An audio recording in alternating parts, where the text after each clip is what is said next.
জমি কেলেঙ্কারির মামলায় আরও চাপে সুমিত রায়। অভিষেকের পিএর বিরুদ্ধে গ্রেফতারি পরোয়ানা জারি মেদিনীপুর আদালতে।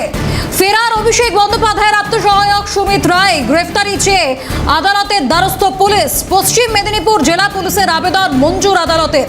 সুমিতের খোঁজে অভিষেকের বাড়িতেও হানা দেয় ইডি এবং শেষ পাওয়া টাওয়ার লোকেশন সুমিত রায়ের সেটা কিন্তু ছিল অভিষেক বন্দ্যোপাধ্যায়ের বাড়িতে।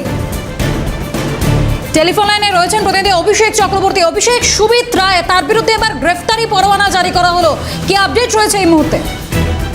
একদমই, দেখো কদিন আগে কিন্তু টাওয়ার লোকেশন ধরে অভিষেক বন্দ্যোপাধ্যায়ের বাড়িতে কিন্তু তল্লাশি চালানো হয়েছিল।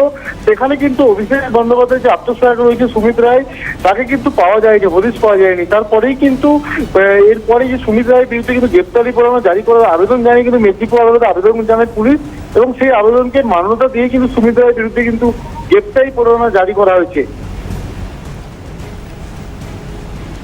একদমই, ধন্যবাদ অভিষেক। টেলিফোন লাইনে ছিলেন প্রতিনিধি অভিষেক চক্রবর্তী। জমি কেলেঙ্কারির মামলায় এবার আরও চাপে সুমিত রায়। অভিষেক বন্দ্যোপাধ্যায় তার আত্মসহায়কের বিরুদ্ধে এবার গ্রেফতারি পরোয়ানা জারি করা হলো। সুমিতের খোঁজে অভিষেকের বাড়িতেও হানা দিয়েছিল পুলিশ, সেই ছবি আপনাদের মনে আছে অবশ্যই। জমি কেলেঙ্কারির মামলা ছিল এই সুমিত রায় তার বিরুদ্ধে।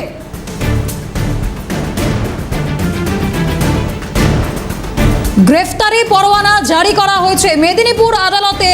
ফেরার অভিষেক বন্দ্যোপাধ্যায়ের আত্মসহায়ক সুমিত রায় গ্রেফতারি চেয়ে আদালতের দ্বারস্থ হন পুলিশ। পশ্চিম মেদিনীপুর জেলা পুলিশের আবেদন মঞ্জুর আদালতে। সুমিতের খোঁজে অভিষেকের বাড়িতেও হানা দিয়েছিলেন পুলিশ।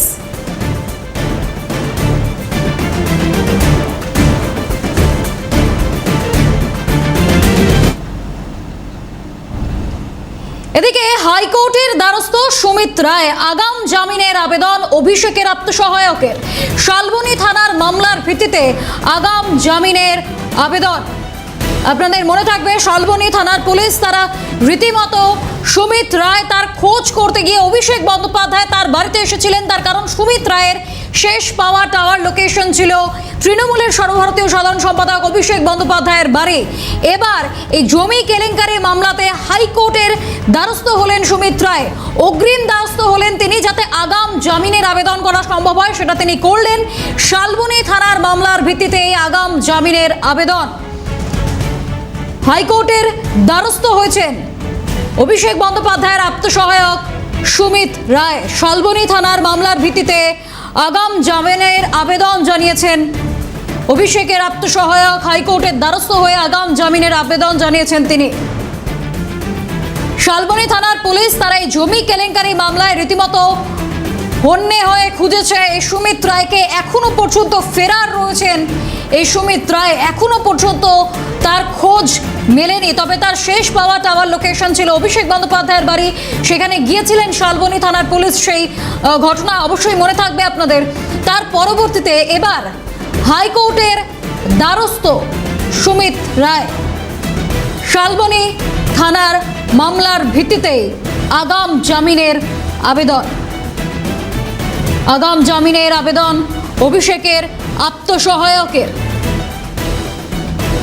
হাইকোর্টের দ্বারস্থ হয়ে আগাম জামিনের আবেদন জানিয়েছেন শালবনী থানার মামলার ভিত্তিতে সুমিত রায়।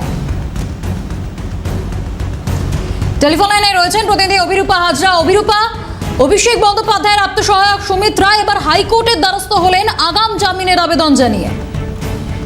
হ্যাঁ, দেখো, সুমিত রায় তিনি অভিষেকের আত্মসহায়ক। তিনি কলকাতা হাইকোর্টের দ্বারস্থ হয়েছেন, আগাম জামিনের আবেদন করেছেন। তাদের দাবি যে যেহেতু তার বিরুদ্ধে যে অভিযোগ করা হচ্ছে সেটা সম্পূর্ণ ভুয়ো বা মিথ্যে, যে কারণে তিনি আগাম জামিনের আবেদন করতে চাইছেন। এবং এক্ষেত্রে তিনি বারবার দাবি জানাচ্ছিলেন যে তার আইনজীবী আজকে সকালবেলায় দাবি জানিয়েছেন যে তার এই অভিযোগের ভিত্তিতে তিনি আগাম জামিনের আবেদন করছেন, এবং তাকে সমর্থন করেছেন বিচারপতি জয় সেনগুপ্ত। তিনি বলেছেন মামলা দায়ের হলে এই মামলা তিনি শুনবেন। তাই মামলা দায়েরের অনুমোদন কলকাতা হাইকোর্টের বিচারপতি জয় সেনগুপ্তের চলতি সপ্তাহে শুনানির সম্ভাবনা। বেশ, ধন্যবাদ অভিরূপা। টেলিফোন লাইনে ছিলেন প্রতিনিধি অভিরূপা হাজরা।